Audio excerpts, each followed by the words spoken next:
La relation transatlantique se donne pour une alliance, l'alliance dite atlantique précisément. En fait, c'est une relation hégémonique, unilatérale, entre dominant et dominé.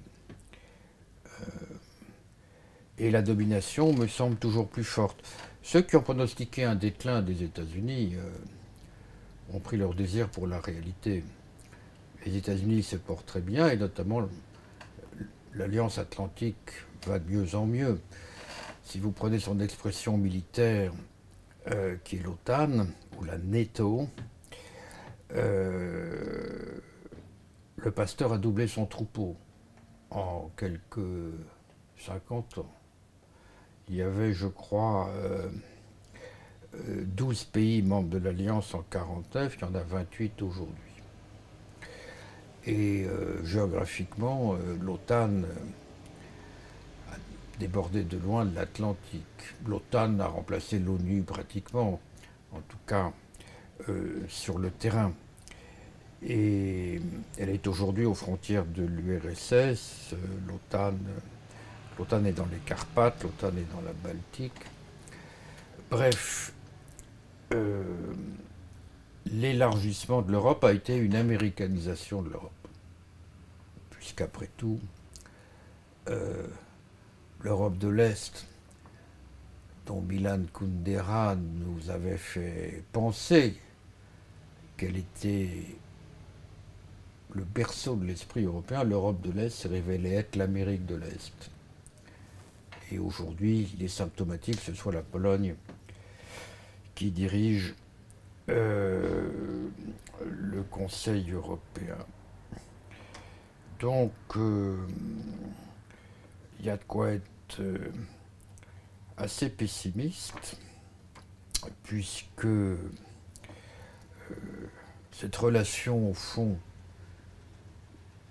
n'est pas seulement entre dominant et dominé, elle est entre désirant et désiré. L'Europe de l'Est, qu'on appelle les PECO, les pays de l'Europe centrale et orientale, souhaitent la domination américaine, ils en ont besoin face à l'Union soviétique.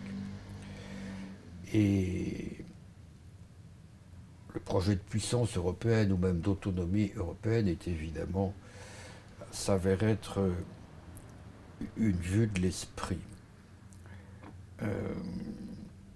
D'autant que les États-Unis sont en train de réussir leur projet qui était de couper l'Europe de la Russie. Parce que s'il y avait un axe genre Paris, Berlin, Moscou, alors effectivement il y aurait un deuxième pôle de puissance.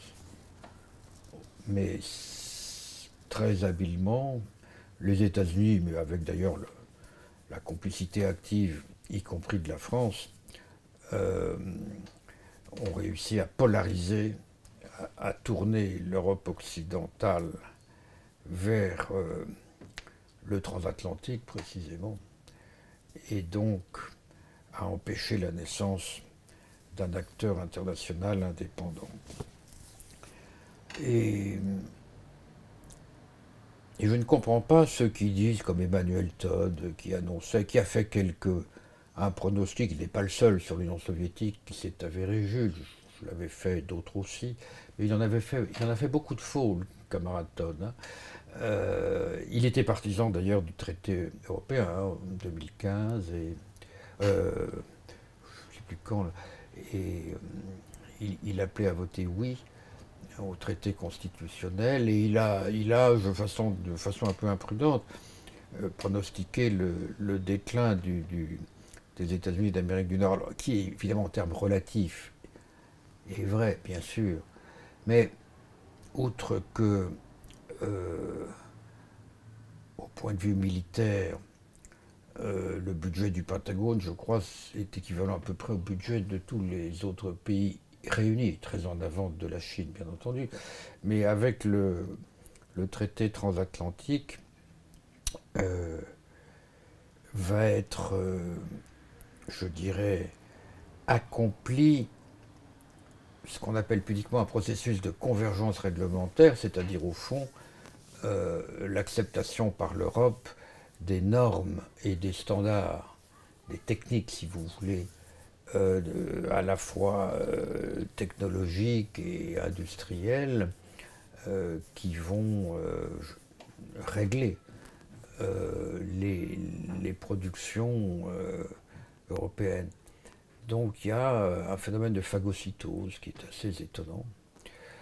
Euh, tout ça pour la défense du consommateur, c'est ce qui est dit. Et quand vous pensez à l'extraterritorialité juridique que les États-Unis sont arrivés à produire, c'est-à-dire au fait que un embargo décidé par le Sénat américain est applicable en dehors des frontières. La BNP, par exemple, a été, je crois,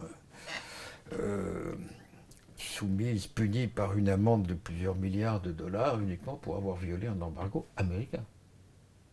Tout ça sans que les gouvernements européens, et notamment le gouvernement français, ne pipent mot. Hein. Donc vous voyez à quel point on peut dire qu'aujourd'hui, c'est vrai que l'Amérique du Nord n'est plus le seul pôle de puissance, bien entendu, mais parler d'un monde apolaire n'est pas sérieux. Le monde est peut-être multipolaire, mais moi je constate que le monde aujourd'hui n'a jamais été plus américain, et l'Amérique n'a jamais été plus mondialisée d'ailleurs. C'est vrai que c'est la récompense des États-Unis d'être, je dirais, une nation monde hein, qui héberge, qui accueille toutes les diasporas du monde, mais la rançon ou la contrepartie de cette formidable capacité d'assimilation, de cette admirable capacité d'assimilation, c'est l'américanisation de l'intérieur du reste du monde. C'est ce qu'on appelle le soft power. Le seul fait de parler de soft power, le seul fait qu'aujourd'hui on utilise des mots américains alors qu'il y a 30 ou 40 ans on parlait tout simplement d'hégémonie. Antonio Gramsci parlait d'hégémonie. Monsieur Joseph Nye n'a sans doute pas le quart du quart de la culture de Gramsci, mais aujourd'hui nous pensons dans les termes de Joseph Nye et plus dans les termes de Gramsci, qui était d'ailleurs, je dirais, de filiation grecque et romaine. Hein. Tous les mots étaient les mots utilisés du vocabulaire politique et des relations internationales. Ils ont changé de continent. Ils sont aujourd'hui de frappe anglo-saxonne et nous les utilisons de l'intérieur. Nous pensons le monde à travers les lunettes de M. Huntington et non de Fernand Braudel, de M. Nye et non de M. Gramsci. C'est vraiment ce pouvoir d'investissement par l'intérieur des mentalités, comme du droit d'ailleurs, ou comme des technologies, c'est vraiment, je dirais, le parachèvement d'une hégémonie. Et si vous ajoutez à cela, last but not least, comme il convient de dire, le fait que la révolution numérique est une révolution américaine,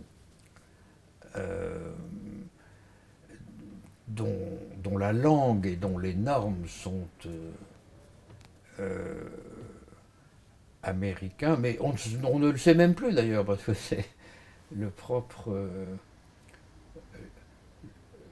le propre d'une hégémonie, c'est qu'on ne regarde pas les lunettes qu'on a sur le nez, puisqu'on voit à travers.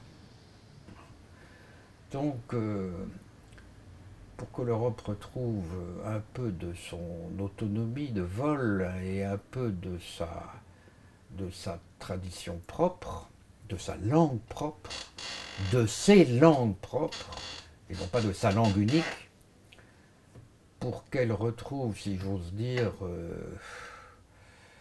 son ADN, il va falloir travailler dur.